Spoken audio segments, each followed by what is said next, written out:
पावसाळ्यात भरपूरदा भाज्या अवेलेबल नसतात, तर झटपट टिफिनला किंवा लंच जेवणासाठी काय बनवायचा हा मोठा प्रश्न असतो. तर नमस्कार मंडळी, आज आपण करणार आहोत तुरीच्या डाळीची झटपट बनणारी अशी उसळ. तर इथे घेतलेली अख्खी तूर ती रात्रभर पाण्यामध्ये भिजत घालायची आहे आणि सकाळी स्वच्छ धुवून घ्यायची आहे. कुकरला मीठ टाकायचं आहे आणि 3 ते 4 शिट्ट्या घेऊन शिजवून घेणार आहे. तुम्ही ते तूर शिजलेले आहे.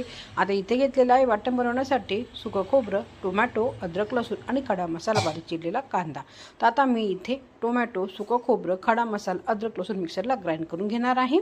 तेलावर टाकलेलं आहे जिरं मस्त की फ्राय करून घ्यायचं आहे. त्यात टाकायचा आहे बारीक चिरलेला कांदा चांगला गोल्डन ब्राऊन होईपर्यंत फ्राय करून घ्यायचा आहे. कांदा चांगला फ्राय झाला की त्यात थोडंसं हिंग टाकणार आहे. तूर आहे म्हणून हिंग वापरलेले आहे आणि आपलं वाटण आणि छान तेल सुटेपर्यंत हे वाटण फ्राय करून घ्यायचं आहे. तुम्ही इथे बघू शकतात वाटण छान फ्राय झालं आहे. आता त्यामध्ये टाकणार आहे सुके मसाले. तुमच्या घरात जे पण सुके मसाले अवेलेबल आहे तुम्ही इथे टाकू शकतात. इथे मी हळदी, लाल मिरची पावडर, गरम मसाला, धना जिरा पावडर ॲड केलेली आहे आणि हे वाटण तेल सुटेपर्यंत मस्तपैकी फ्राय करायचं आहे. आता त्यात टाकत आहे शिजवलेली तूर डाळीचं थोडंसं पाणी.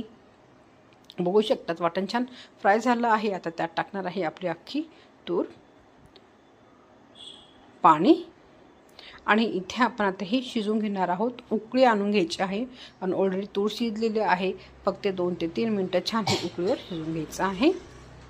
मीठ चवीनुसारच टाकायचं आहे, कारण ऑलरेडी तूर शिजवताना मीठ टाकलं होतं म्हणून कमीच मीठ टाकायचे आहे. वरतून थोडीशी बारीक चिरलेली कोथिंबीर ॲड करायची आहे आणि इथे आपलं अख्खी तुरीची उसळ रेडी आहे. भाताबरोबर, भाकरीबरोबर किंवा पोळीबरोबर छान लागते. रेसिपी घरी जरूर ट्राय करा. व्हिडिओ कोणतेही करा तर लाईक आणि शेअर जरूर करा आणि माझ्या चॅनल सबस्क्राईब करायला विसरू नका.